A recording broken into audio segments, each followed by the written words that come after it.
12 तारखेला जो पीछे लेना कैमरा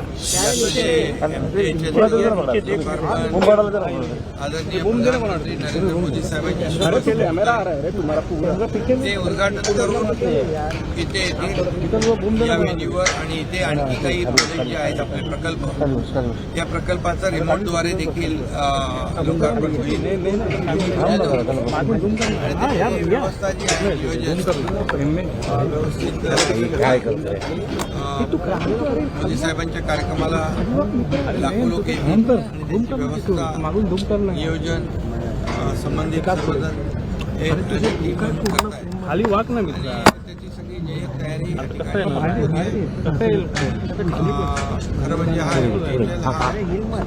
गेम चेंजर प्रकल्प आहे आपल्याला या लोकांना मोठा दिलासा देणारा वाहतूक कोंडीतून आणि वेळ वाचवणारा एक पब्लिकचं एक क्वालिटी लाईफ जे आहे म्हणजे आपल्या जिथे 2 तास लागतात तिथे 15 मिनिटांमध्ये माणूस आपल्या घरी पोचू शकतो आपल्या परिवाराला वेळ देऊ शकतो त्यामुळे सगळ्याच बाबतीमध्ये इंधनाची बचत वेळेची बचत पोल्युशन कमी हे पूर्णपणे फायद्याचा हा देशातला नंबर 1चा प्रकल्प सर.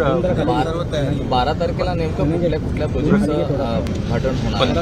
12 तारखेला रिमोटद्वारे एक तर ते एक सूर्या डॅमचं आहे त्याचबरोबर ऑरेंज टनेलचं आहे एक टिकीटिनीवाडी ते बोरिवली टनेलचं आहे ट्विन टनेल आहे आणि एक इथं जे हे रेल्वेचं जे आहे एक रेल्वेचं देखील नेरूळ उरण त्याचंही आहे आणि एक मेट्रो अगोदर आपण सुरू केली डायरेक्ट तिथे अधिकृतपणे बेलापूरची त्याला एक लोकांना अधिकृत होईल आणि नमो महिला सशक्तीकरण हे जे अभियान आपण सुरू केलेलं आहे त्यासाठी देखील या ठिकाणी महिला भगिनी देखील मोठ्या प्रमाणात व्यवस्थित सोय व्यवस्था नियोजन हे या ठिकाणी आमची टीम करते. सकाळपासून आपण ज्या पद्धतीने फिरताय त्यावरनं सुप्रिया सुळेंचं आपल्यावर टीका केलेली आहे.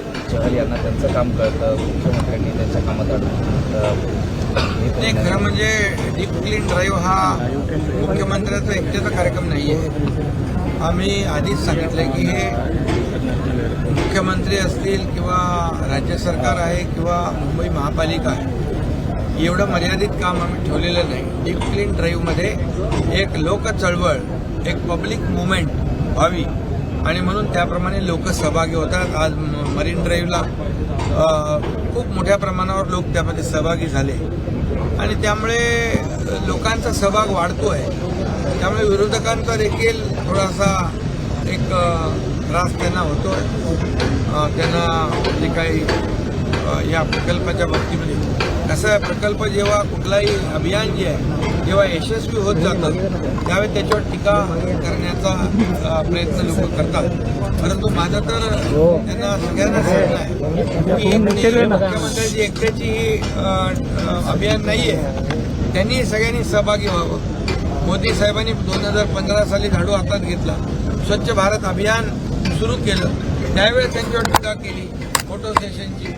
आताही टीका करताय. मुख्यमंत्री काय सीएम म्हणजे चीफ मिनिस्टर जी डेफिनेशन करतात सीएम म्हणजे कॉमन मॅन म्हणून आणि म्हणून मी त्याच्यात उतरलोय आणि मुंबई स्वच्छ करायला त्याच्यामध्ये काही मुख्यमंत्र्याला काही कमीपणाचं वाटण्याची आवश्यकता नाही आणि त्याचे जे परिणाम आहेत आज पोल्युशन कमी होत आहे. जे एअर क्वालिटी इंडेक्स आहे तो 350 खाली आला आहे. याचं खरं म्हणजे विरोधकांनी कौतुक करायला पाहिजे स्वच्छ मनाने आणि त्यांनी देखील या स्वच्छता अभियानामध्ये सहभागी झालं पाहिजे. त्यांनी देखील स्वच्छता अभियानामध्ये झाडू घेऊन स्वच्छता केली तर लोक देखील त्यांना धन्यवाद देतील. सर जी इंद्रायणी नदी आहे इंद्रायणी नदी कुठेतरी आणि अशा परिस्थितीत आहे आणि या संपूर्ण कार्यक्रमाचं ऑडिट व्हायला हवं अशा पद्धतीची बिलकुल शासन आपल्या दारी हा लोकाभिमुख कार्यक्रम आहे. आज लाभ आणि निर्णय योजना शासनाच्या ठरलेल्या असतात त्या मिळवण्यासाठी जे चक्रा मारायला लागतात खेटे मारायला लागतात, जो प्रयत्न करायला लागतो, त्यामुळे तो माणूस कंटाळतो आणि कटकटीने तो नाद सोडून देतो लाभ घेण्यास. नेमकं आम्ही तेच केलं. कलेक्टर, BDO, CO या सगळ्यांना कामाला लावलं.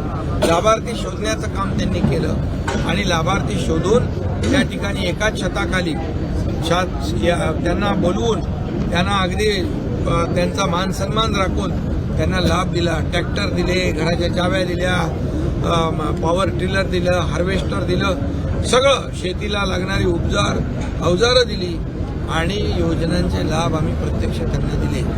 खरं म्हणजे यामुळे 2 कोटीपेक्षा जास्त 2,20,00,000 लोकांना याचा लाभ मिळालेला आहे. 2,20,00,000 लोकांना मिळालेला लाभाचं ऑडिट त्यांनी करण्याची मागणी केली आहे. त्यांना धन्यवाद द्यायला पाहिजे. येत्या निवडणुकीमध्ये जनता त्यांचं ऑडिट करेल. त्यांचं खातं पूर्ण बंद करून ते ऑडिट जनता या येणाऱ्या निवडणुकीमध्ये करेल. कारण लोकांना दिलेल्या लाभाचं ऑडिट करायला सांगतायत. म्हणजे स्वतः पूर्वी काही केलं नाही, पण आमचं सरकार, शासन आपल्या दारी हे लोकाभिमुख जो कार्यक्रम आहे तो लोकप्रिय होत चाललाय. हजारो लोक येत आहेत, मंडपामध्ये बसतायत, त्यांचा लाभ घेत आहेत, योजना मिळत आहेत त्यांना. याची पोटदुखी आहे. त्यामुळे लोक त्याचं नक्की त्यांना त्याचं उत्तर येणाऱ्या निवडणुकीमध्ये देतील. नुकत्याच झालेल्या ग्रामपंचायत निवडणुकीमध्ये त्यांना उत्तर दिलेलं आहे आणि येणाऱ्या निवडणुकीत जनता त्या पक्षांचं ज्या मागणी करतात त्यांचं ऑडिट करेल. सर, इंद्रायणी नदी जी आहे, इंद्रायणी नदी प्रदूषित होताना दिसत आहे.